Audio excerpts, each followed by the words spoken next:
I don't think reaching out makes sense.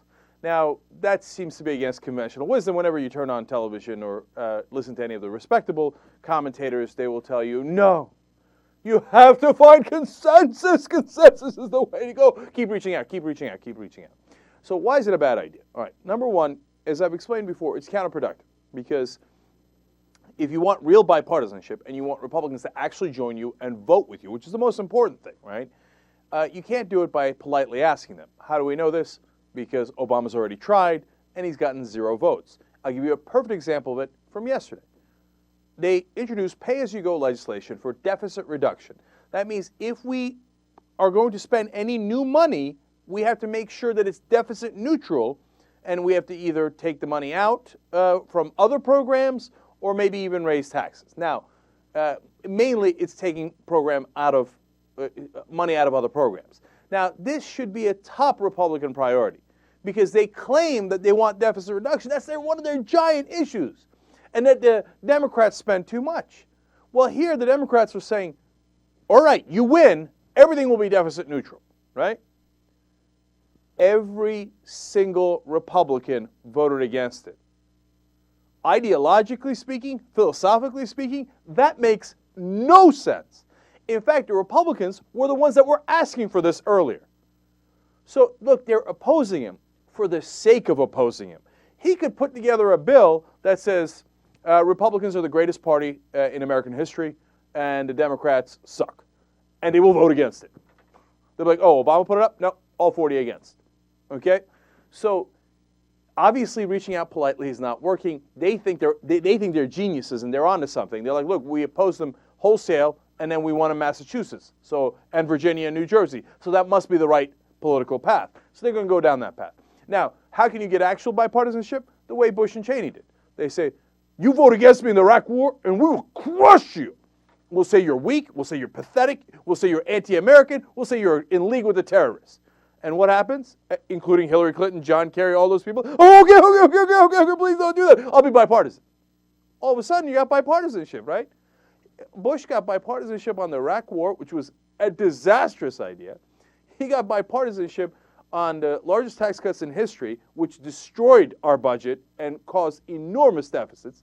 And I can go on and on. Bankruptcy law, tort reform law. They got bipartisanship on all of it. How? Was Bush ever polite? Did he ever reach out to Democrats? No. If he reached out to them, he did it with a billy club. That's how you get the other party to vote for you. So, 1, counterproductive. 2, when you reach out to the other side, what you do in most cases, not all, but most, is that you water down the bill. So, look, if you're looking for real change, let's take healthcare as an example, and you say, all right, look, you know what? We got to make sure that there's real competition against these insurance companies so our premiums don't keep skyrocketing. But if you want to work with the Republicans love the insurance companies, and they want to protect them at all costs. That's how they get all their campaign donations. So they say, all right, if you're going to work with us, no public option, no competition to the insurance companies, none. We won't accept it, okay?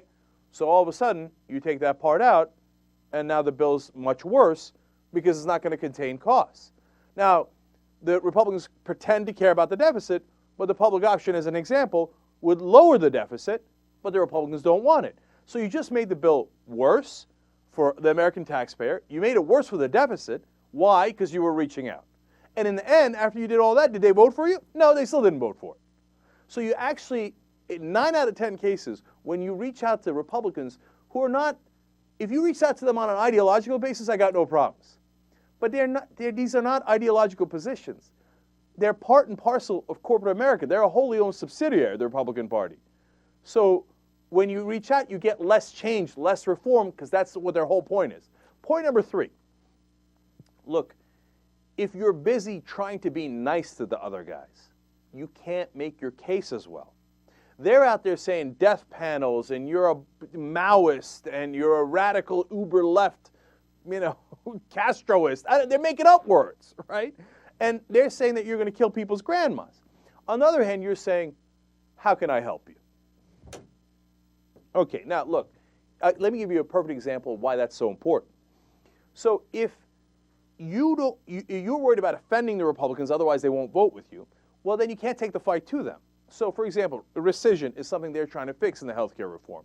Rescission is when you've been paying for your insurance all along, and then you get something, it could be cancer, could be something else, that's really expensive, and your insurance company goes back to your old forms and says, oh, well, you didn't tell me about your acne or your backache, so I'm going to deny you on cancer treatment. And you paid all along, you played by the rules, and they screw you. Now, when the Republicans kill healthcare reform, that practice continues. Now, if you want to be really effective and you want to get Republicans to vote with you, here's what you do. You say, hey, you know how your uncle got denied coverage for his cancer treatment, even though he'd been paying all along, and he passed away? You know who killed him? Orrin Hatch did. Because Orrin Hatch made sure we couldn't get health care reform. He certainly did it under Bush. He fought it under Clinton, and now he's fighting it under Obama to make sure that he protects the lobbyists that give him money. They give him money so that he can make sure that they could do rescission, and they don't have all those expenses, because he's bought and paid for by the insurance companies. Orrin Hatch killed your uncle. Now, you can't do that while you're trying to reach out to Orrin Hatch, right? You do that, though, and which, by the way, is not a death panel that said it. That's true. These guys have been protecting the health companies for decades now in their most hideous practices that actually cost people's lives. You threaten him with that, all of a sudden Orrin Hatch is going to be like, I didn't mean to kill your uncle. No, no, no, no. Insurance companies, I hate the insurance companies. Fine, I'll vote with you. Now, look, it's not that simple, but it is close. How do I know?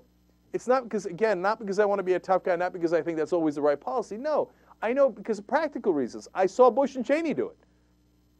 They threatened, they cajoled, well, not really cajoled, they beat you over the head, and they made the Democrats panic and go, okay, you win, how do I vote? So if Obama goes down this path, politically speaking, it might be smart for American people think, golly gee willikers, that's a swell guy, he keeps reaching out, he's so nice. But policy-wise, it's not going to get the job done. There is a fourth problem. The fourth problem is it also, after a while, in the beginning it might look nice, but after a while, niceness turns into perceived weakness. And after a while, you go, hey, you know what? I know you played Mr. Nice Guy for all this time, but it looks like they keep pushing you around, and you never do a damn thing about it.